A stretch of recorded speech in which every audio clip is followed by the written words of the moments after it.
라자로 이리아르테 프란치스칸 소명. 아시시의 프란치스코와 글라라의 선택.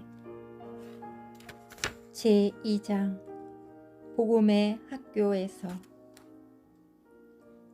영이요 생명이신 성령의 말씀.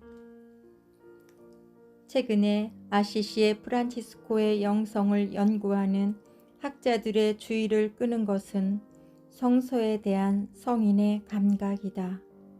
그는 우리에게 영과 생명을 넣어주는 신학자들에 대해 매우 깊은 존경심과 감사의 마음을 드러냈지만, 자신은 지극히 거룩하신 하느님의 말씀에 봉사하는 신학자들 사이에 낄 수 있는 정식 전문가가 아니었다. 받은 교육으로 봐서 프란치스코는 성서를 깊이 이해할 수 있는 높은 수준에 도달할 리가 없었다. 그러나 자기 자신을 들어 무식하고 배우지 못한 사람이라고 재차 반복하는 말을 글자 그대로 받아들여서도 안 된다. 그는 기초적인 라틴어를 알고 있었고 음유시 문화에 익숙해 있었으며, 그가 설교와 전례와 개인 독서를 통해 획득한 종교 지식은 결코 적지 않았다. 그는 기억력이 상당히 좋은 사람으로서 한번 마음에 메아리친 것은 모두 기억하고 있었다. 첼라노가 제2생애에서 이것을 증언하고 있다. 비록 이 복된 사람이 지식을 배우면서 자라지는 않았지만 높은 데서 내려오는 하느님에 관한 지혜를 파악하였고 영원한 빛을 받아서 성서의 깊은 이해력을 지니고 있었다. 그는 총명하였고 오염되어 있지 않아서 신비가 그에게 스며들었고, 사랑하는 자만이 할 수 있는 그 사랑으로 학자들의 학식으로는 어림도 없는 것을 꿰뚫었다. 때때로 그는 성서를 읽었고 한 번 기억한 것은 잊지 않도록 마음에 새겨 놓았다.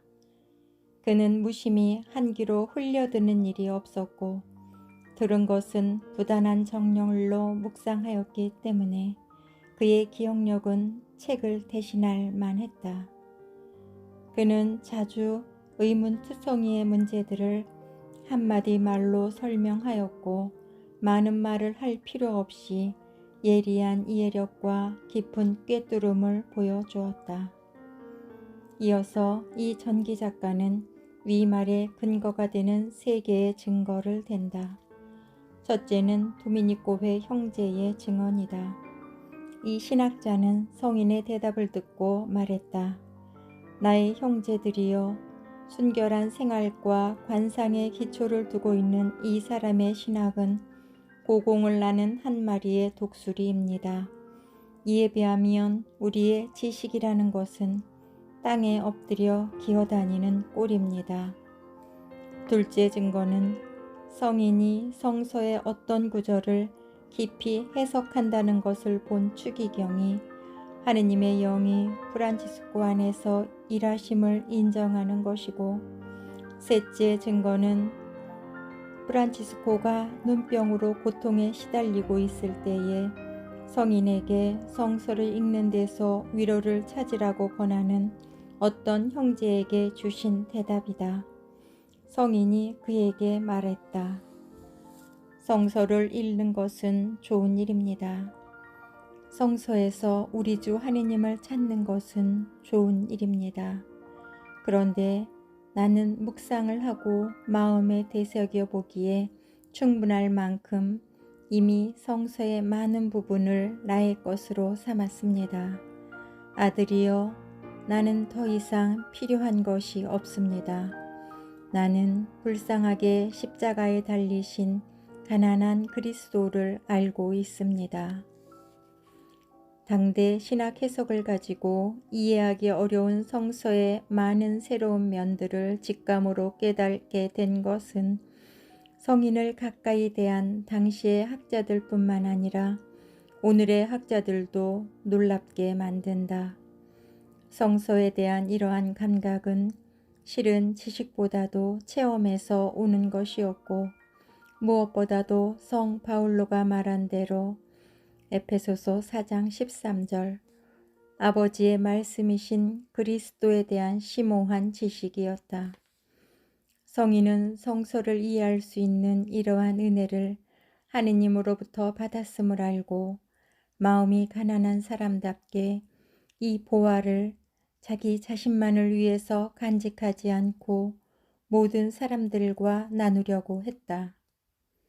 나는 모든 사람들의 종이기에 모든 사람들을 섬겨야 하며 내 주님의 향기로운 말씀들을 전해야만 합니다. 프란치스코에 의하면 주님의 영을 식별하는 데 장애물이 되는 매우 해로운 사유욕 중에 하나는 욕심과 야심의 동기로 성서를 접하려는 욕망이다. 실은 많은 보수가 할당된 신학교수의 자리를 얻으려는 이유로 많은 재속 성직자들이 이러한 유혹에 빠진 일이 있었다. 또 하나의 사유욕은 가르치는 데에서 허영심과 만족함을 구하려는 목적으로 성서를 연구하는 것인데, 이것은 형제 내에도 충분히 있을 수 있는 일이었다.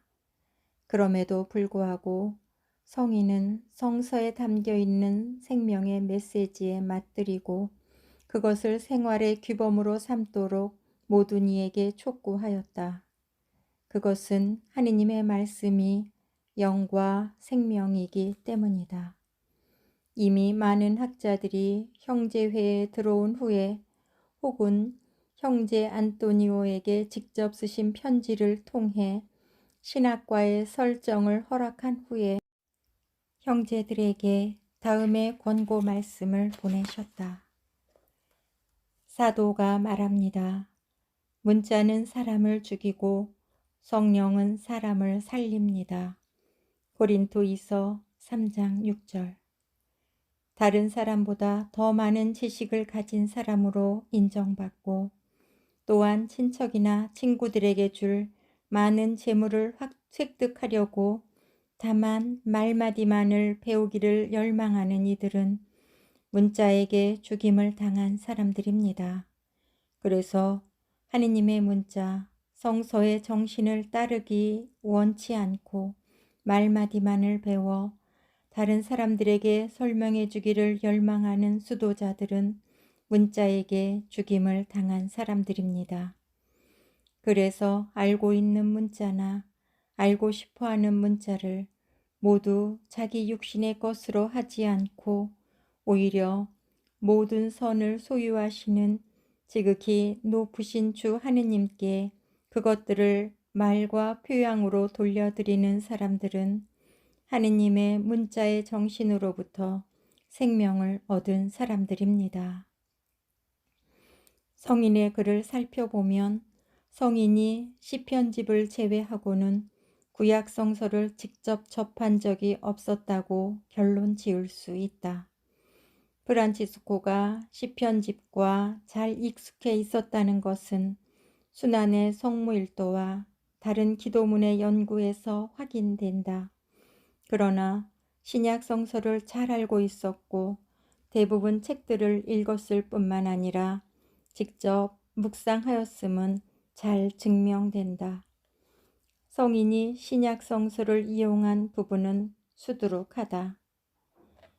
마테오 복음 중에서 진복 8단 부분과 산상 설교를 깊이 알고 있었고 자주 인용한다. 성인이 가장 많이 인용한 구절은 바로 여기에 있다.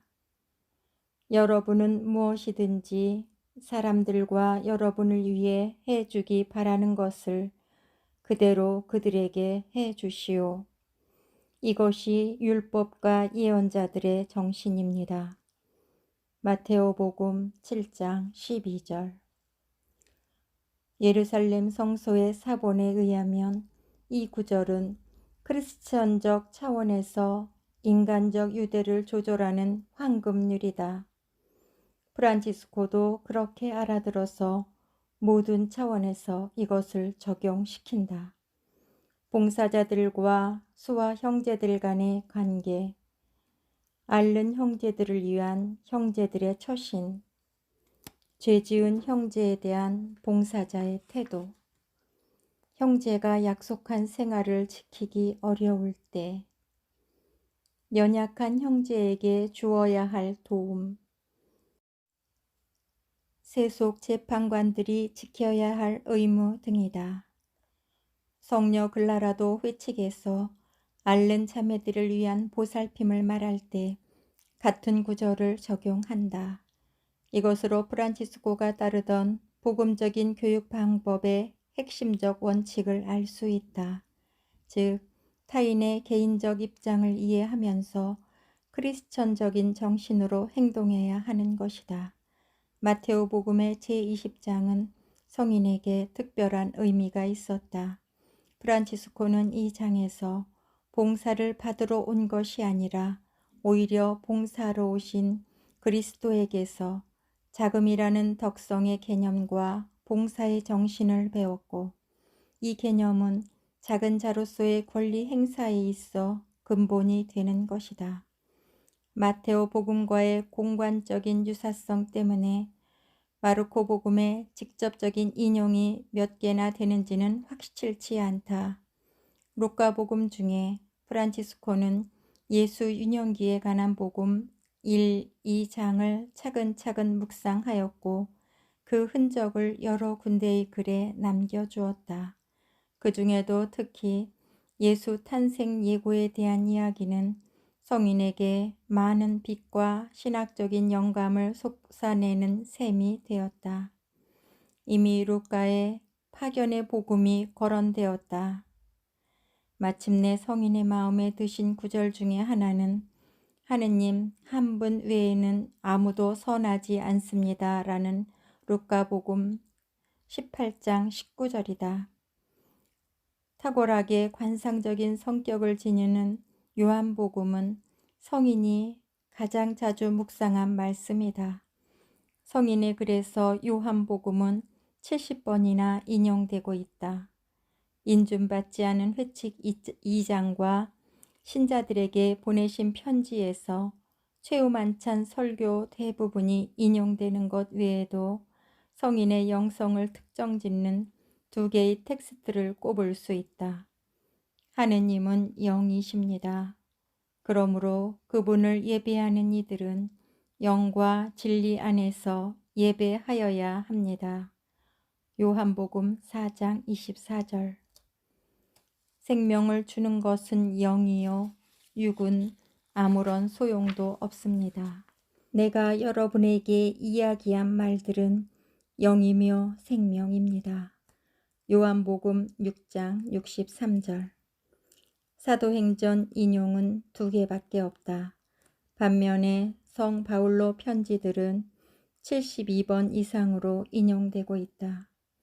그 중에 가장 대표적인 인용은 6과 0, 로마서 8장 6절부터 14절, 5장 16절, 그리고 문자와 영, 고린도 후서 3장 6절에 대한 사도의 가르침에 관한 내용이다. 불같다가 사용하는 지극히 탁월한 관한이라는 표현은 성 바울로가 고린도 후서 8장 9절에서 말하는 가난과 비하에 관한 텍스트에서 끌어낸 것이다. 그리고 권위와 순명의 관계에 있어 프란치스칸 사상의 근본이 되는 텍스트는 성 바울로가 가르치는 상호간의 봉사로서의 크리스천 자유이다. 갈라티아서 5장 13절. 성인은 야고보 편지에서 8개, 베드로 1서에서는 17개의 텍스트를 인용한다.